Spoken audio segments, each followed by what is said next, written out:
Hello and welcome to Lunch Break with the Village. I am Yvette Young, Associate Vice President of Training and Advocacy here at the Village for Families and Children. We are so glad that you're able to join us today for this very important conversation about the power of your vote.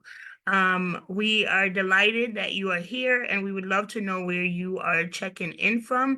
So please do us a favor of just logging in the chat where you're dialing in from, viewing from, whatever, just so we kind of know who's with us this afternoon. It is my great pleasure and honor to be able to be having this conversation with Connecticut Secretary of State Stephanie Thomas, who is our guest for today. On lunch break, we really do want to make sure that we keep our community aware of things that impact their lives and issues that are important to their overall well-being, and voting is one of those. So we're really thrilled that Secretary Thomas was available and willing to come on the show to have a conversation with us around all things voting related, election related, and Secretary of the State related topics for today. So with that said, if you have any questions while we are having our conversation today, feel free to put those questions in the chat. And we'll do our best to get to as many questions as possible during the episode. With all that, let us dive in because 30 minutes is not a long time and there's so much for us to unpack in this episode. So I want to make sure we take full advantage of the time that we have. So welcome, Secretary Thomas. As I said, such a treat and a pleasure to have you with us today. And I just want to start diving in. There's some very impressive stats on you that I'll start our conversation off with. One of which is that you're the first Black Secretary of State for Connecticut, which is impressive. And, also, daunting. I remember someone once saying, are we still having firsts in 2024? And we are. So, congratulations on that. You also have a history because we're, the Village for Families and Children is a nonprofit organization. So I was really impressed by the 30 years of experience you had working in the nonprofit sector, 10 of those years in your own nonprofit that focused on fundraising and doing consultation around that issue.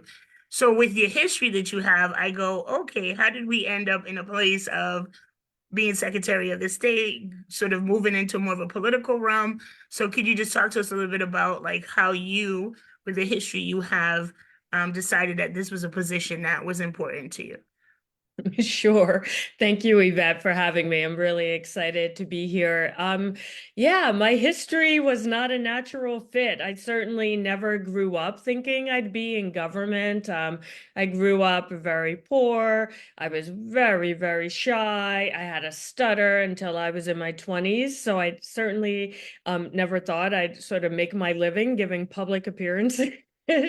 Um, but I also, growing up, I never, like, I was that person who never felt like government, like, listened to the people. And then fast forward, like you said, I worked for the nonprofit sector for 30 years. The last 10, I ran my own nonprofit fundraising consulting business. And what I learned after the first time I ran for office is that government is really just the other side of the same coin. I very much believe in public service and giving back, and I was doing that in the nonprofit sector to help solve problems that sort of get left behind when there's gaps in government. So being involved in government now, I just get to fill in a different role.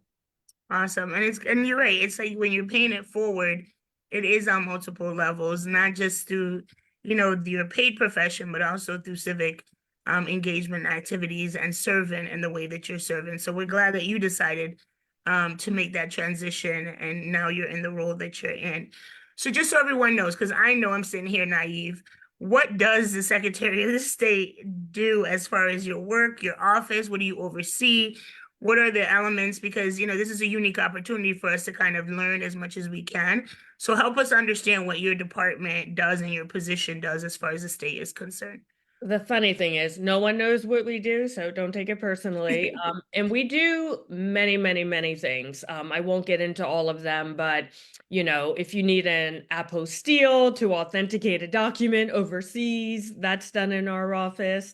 Um, we are the keeper of the seal. So if Connecticut state seal appears on anything, like you have to apply to us for permission to use that. We are the repository of many, many types of data at the state level. Like every time a law is signed, we get that. We publish the blue books, for example. But the two biggest things that most people associate with our office, one, the business registry. If you are creating a business or an organization in the state of Connecticut, you are interacting with our office. And then the second thing is really why we're here today. We oversee the administration of elections in Connecticut. So basically, what that means is we are tasked with making sure Connecticut's election workers are following state and federal law and trained to do so. Excellent. All right, thank you for that overview. That was very helpful. So elections have been in the news more now than ever because this is a major election year, not only locally, but obviously federally and nationally. So it's been a big topic. I believe it was last year, correct me if I'm wrong, that Connecticut passed the vote for early voting Mhm, to mhm. occur. So I'm sure you hit the ground running because these are all new new legislation, means new processes and things that you have to now figure out how to best manage in your role. So the question really is, what is the difference between early voting and absentee voting, which was already on the books and already a part of our voting process? What should people know and understand about those two elements? It's a good question because people get confused a lot. And one of the questions I get the most is what is the difference between the two? So, as you said, the early voting law passed last year, and early voting started in Connecticut this year, 2024. Early voting is in person voting. The only difference, it's not at your usual polling place, but we can get into those details, but Hmm. it's in-person voting and stop.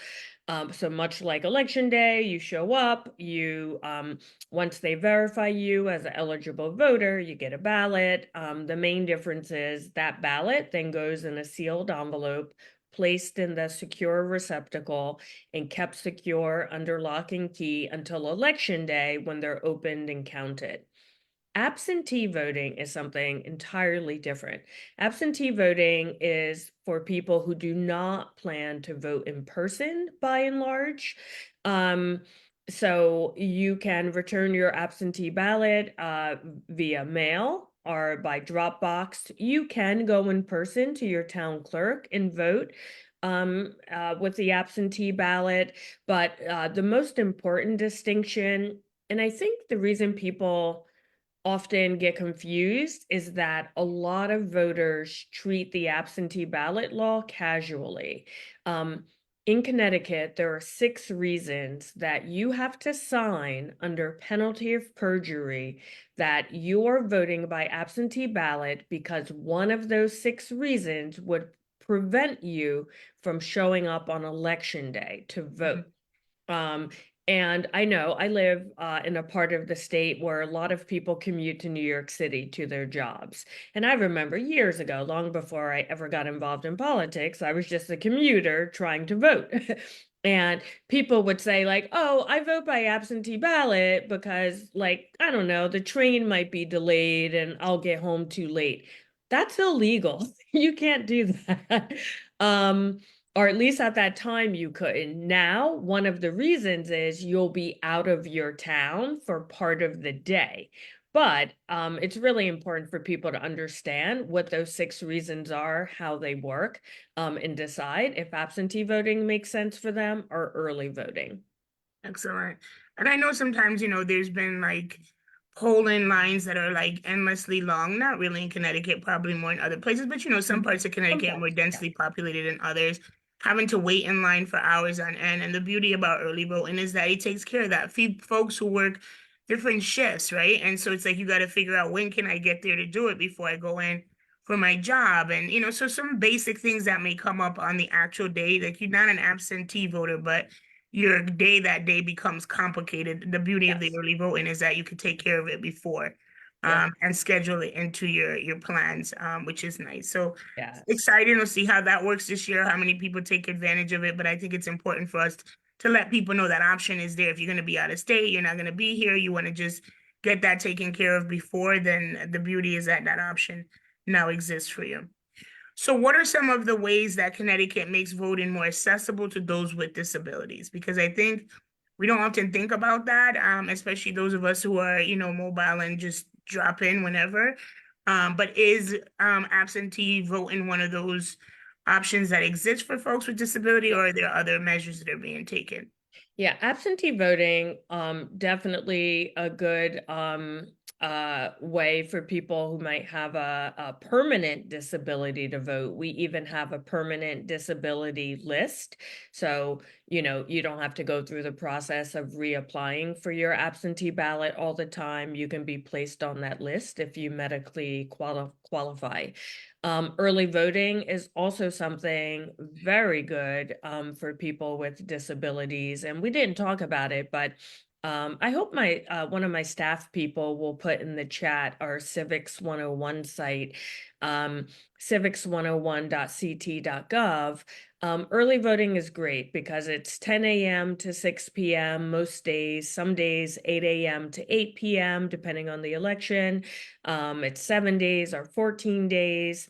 And it includes a Saturday and a Sunday for primaries, and 2 Saturdays and 2 Sundays for the general election.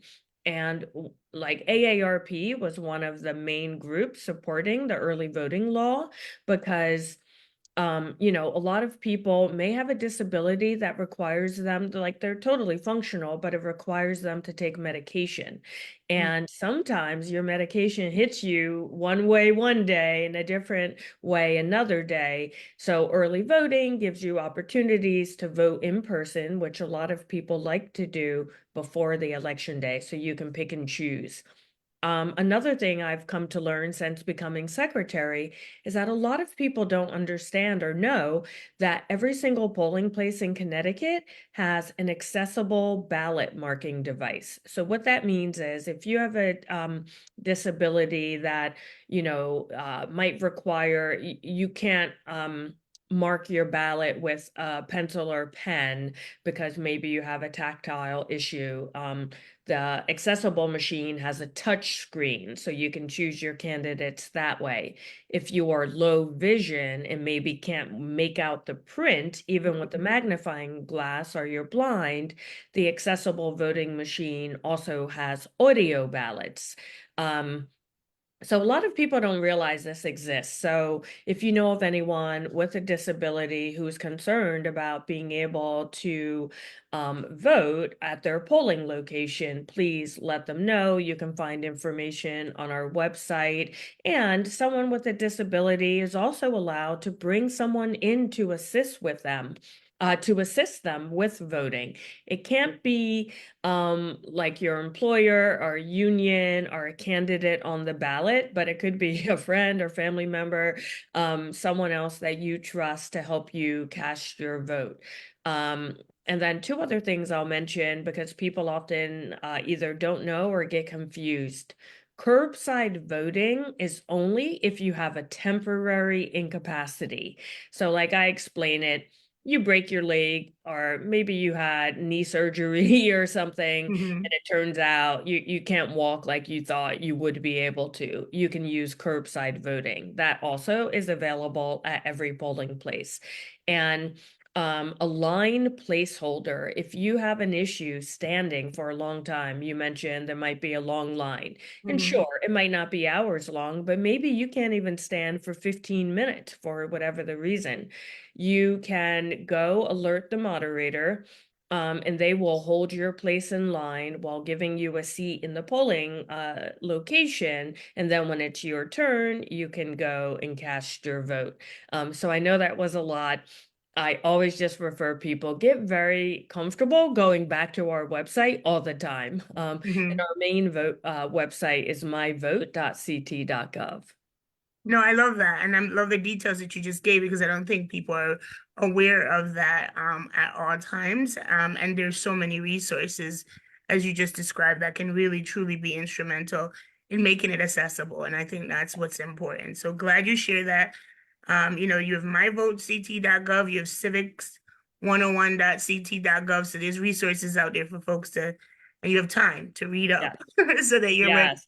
come election day. Get vote ready. Plan Yeah. in advance. Do like some tutorials and one-on-ones with those won't be able to access the websites or the information. But there's always buzzwords that we hear around election time, and especially with the big elections, and the terminology misinformation comes up a lot, right? And so what explain to the audience when people start talking about misinformation as it relates to voting, what does that mean? I'm glad you brought this up because this is really, really important.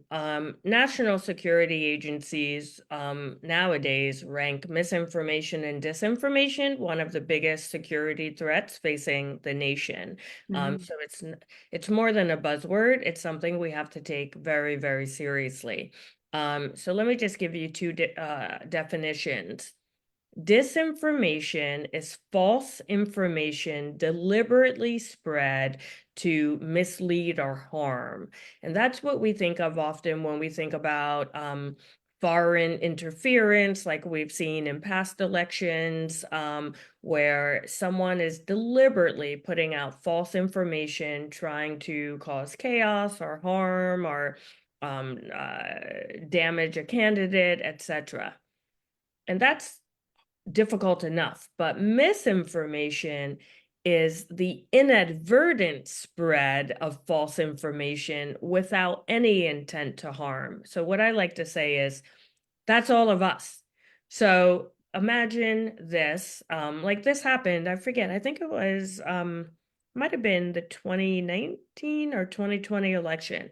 There was a social media post that went out saying, I was on I-95 and I saw an overturned truck with ballots spilling out of the back, and like these are now like these votes won't count, etc. That's disinformation, and we knew it was disinformation because in Connecticut, unlike many states, we had no early voting back then. So our ballots weren't even printed the day that came out. So we knew it was disinformation. But misinformation is all the people who saw that and spread it. They didn't mean to cause harm, but the information just got out there anyway. And just to give you a sense of like how critical this is, there was a study done after the 2020 election nationwide, and I'm going to forget the exact stat, but it was something like the 33 most popular misinformation stats, like social media posts out there, Mhm. were shared over 30 million times. 33 posts shared over 30 million times. So that's 30 million eyeballs on information, not realizing it was false. So you can easily imagine how this becomes problematic. So we really, all of us, it's incumbent upon all of us to do what we can not to be part of that misinformation spread. Um, and we in the secretary's office, we're trying to do a lot to combat this. Obviously, we encourage everyone to follow us on social media. We're on every channel as CT SOTS, Mhm. CT, Secretary of the State. That's what SOTS stands for. We also try to be very proactive, getting factual information out to the press. We have a misinformation officer who spends all their time scouring the dark web and social media, just making sure that we are aware of any disinformation that's going out so we can correct it. We also, with secretaries around the country, we all participate in a campaign called the Trusted Info campaign, just making sure that everyone knows in their state to go to the Secretary of the State's website to get factual, nonpartisan information. Like when in doubt, check it out, is what we say. And we do much, much more working with security agencies on a monthly basis and as needed basis to make sure that our elections are as secure and interference free as possible. Awesome. And I think it's important for people to understand that it is taken seriously, that no one is trying to do anything illegal or, disruptive to the voting process. And it's nice to see that there's so many strategies that you guys utilize to help ensure that there is security, but also helps to dispel some of the misinformation and disinformation that starts to circle. And I can only anticipate that there will be a lot of that happening during this, national election Yeah. season. It's But already it's also, started. yeah, but it's also important to think about it on a local and statewide level as well, because things like this can happen and folks don't even realize that it's disinformation. So I'm glad that you guys are there ready to address and tackle those issues. So, what are some of the other challenges your office faces in administrating elections in Connecticut, right? Because this is our states, and we have election processes here, and local elections and state elections are as important as the national election. So, what other challenges have you faced in the department since you entered? A lot. Well, related to misinformation and disinformation, I want to mention another buzzword we hear all the time, AI, artificial Yeah. intelligence. And I just want to put some of that into context. There was an article last month in Forbes magazine that showed um, there's like a influencer group that has been linked with Russia, and over a 2-day period, they stood up 120 websites. And the way they do that so quickly is with AI. So they scrape legitimate journalist websites, take articles, populate it so it looks like it's been around for a while, and then they throw in bits of disinformation. So I say that because that is also a challenge, and one that, again, we, the people, are the first line of defense. So we have to check our sources. We have to Mhm. verify, re-verify information. We have to read articles and not just headlines. And if something sounds too good to be true or too bad to be true, like step back and like think about it. We have to like use this gray matter. But some of our other challenges, to me, there's a real lack of civic literacy, not just in Connecticut, everywhere, because like we're not really taught this information, how government works, how we interact with it. We have a joke in our office. We often say people think they understand elections because they vote. But there's a lot more to it than that.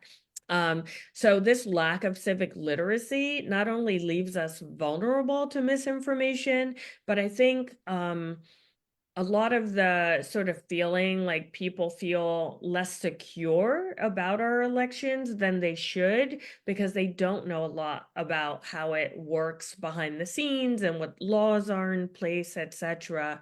Um, and I also think the lack of civic literacy leads people to feeling disconnected from government. Mhm. There's a quote that I always say, but I always mix it up, which is something like, just because you don't take an interest in government doesn't mean government won't take an interest in you.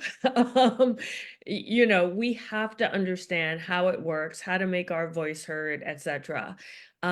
And one of our biggest challenges, we have a lot, like running an office, there's always challenges. Like we have all these registrars that we have to oversee, but they don't work for us, they work for their towns. Mhm. We can't investigate election malfeasance, so we can only report it. So there's all these kinds of challenges. But one of the largest challenges that I'm always grappling with is that most people don't realize how little funding there is provided to the election infrastructure, either at the federal, state, or local level. So our office, for example, we have no budget for public outreach or public education. And Wow. I think that does cause some of this gap in civic literacy. One course is required in school, or one credit, I should say. But like if you've graduated, like it's very hard to get that information out. So those are some of the challenges that I grapple with every day. Those are definitely not small challenges, but um, hopefully you were able to find strategies and collaborations and partnerships. And I think, you coming on today is a partnership operation opportunity, right? Partnering with a nonprofit organization to get the word out. So where your budget didn't allow for, mass media, marketing, communication, Yeah. opportunities like this then creates more awareness and spread across the state. So that's the beauty about collaboration and partnerships is like wherever there's no dollars, sometimes there's a solution if you partner with someone else around it. Creative, out of the box thinking is our stock in trade. And yes, speaking with groups like you definitely helps. And again, I encourage people to go to our Civics 101 site to find a lot of information. And we also get a lot done with volunteers and interns. So if Mhm. anyone's interested, go to our website. That is how we are for the first time putting together a voter guide. We have some great interns. We have no budget to mail it out, but I very much felt it was important, especially in a presidential election year, to put together a voter guide that groups like yours and individuals can access on our website to find out like how they can register, find their polling place, and all the other information that people need to vote. No, that's excellent because we can always promote it to our staff and to the folks that we work with. So these websites are definitely going to be advantageous. Um, Seems like, let me see, looks like we might have a question coming in from the audience as we get close to the finish line. Um, a question is there an updated list on House races, primaries? They couldn't find it on the website. I don't, it's a good question. I don't know off the top of my head. It won't go up until all the filing deadlines have passed, and Okay. I just don't know that date off the top of my head. So if it's not there, please keep checking back. You can also find the email address for our elections division. On our website, or one other place you might look if you want to resolve it right away. On our website, we have our election calendar, and those deadlines would be posted there. So you should always assume after any deadline, like give us a day or two to post. Okay.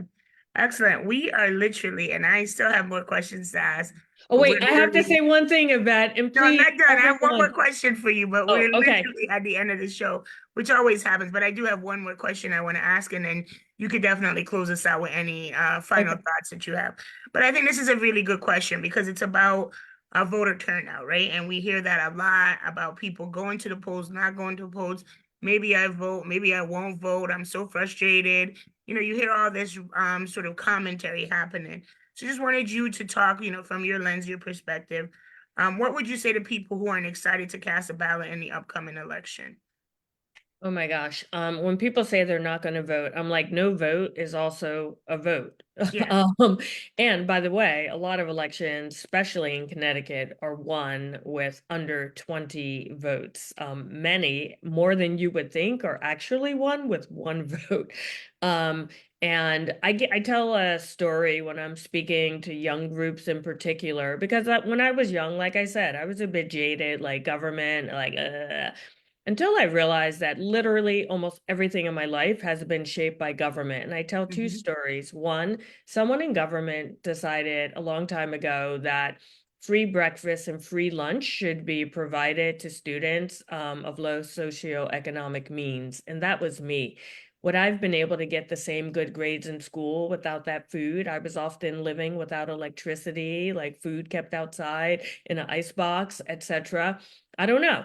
And the other story I tell is I received a scholarship to New York University, but we're very poor. We had no car. Um, And I was only able to go because we lived in an area that had been zoned by someone elected for affordable housing. So that enabled me to take a bus to New York University every day. And I often think, like, would I have been able to go if I like accept that scholarship if I didn't live within walking distance of public transportation? And the answer is probably no. And where would my life be? I have no idea. Government decides almost everything about our lives, and those tentacles are very long. I know for sure I wouldn't be Secretary of the State without just those two programs. And these are lawmakers I will never meet, have never met, and I have no idea who cast these votes, but they have impacted my life very intimately. And if you think about your life, you will find a million things. How much money I had to raise to run for secretary, how much money I had to spend to open my own business, all decided by elected people. So, getting in the game, even if you don't like the candidates, you have to start somewhere. You have to vote. We live in a representative democracy, which depends on the people to elect those people they want to represent us. And more importantly, get involved the other 365 days a year or 364 days a year because policy is not written on election day. So no wonder, like in Connecticut, local elections, only about 34% of people show up to vote, and then they wonder why policies don't reflect their wishes. That's why. Um, so anyway, I get very passionate about this. Please vote. There's never an excuse not to vote. And one thing I did want to mention, there is a ballot question that all voters will need to vote on in November. So Mhm. please educate yourself about that issue so you can decide if you'll vote yes or no. And it's about whether or not we should allow for no excuse absentee voting. Okay, excellent. Thanks for sharing that. Thank you so much, Secretary Thomas. It was a pleasure. I could keep talking to you. I'm sure we have so much more content. We could go I for could another keep half an talking. hour.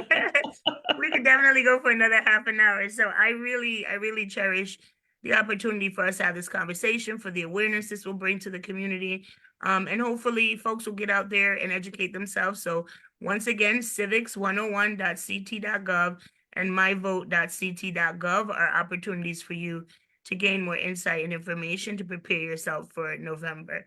As always, our lunch break will continue on. In August, we will be focusing, our episode will focus on our Urgent Crisis Center. The center opened a year ago.